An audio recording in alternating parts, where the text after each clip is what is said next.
Labun sa tang Ingmane, siya ay banged Riewblei.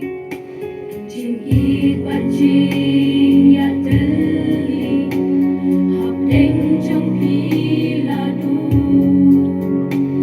Labun sa tang jing ya pan, Riewblei Mynta Kyrduh.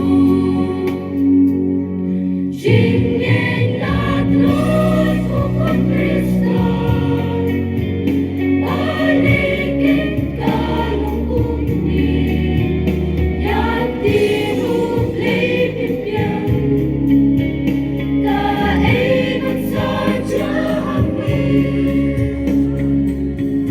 Ingmane penskan upang Kristan, Ingmane tang hau Jesu, ai tilut hajing syafli, lentip dende tang mauri.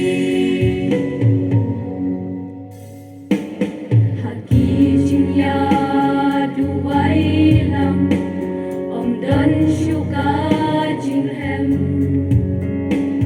haying kentang kishu syom, la idu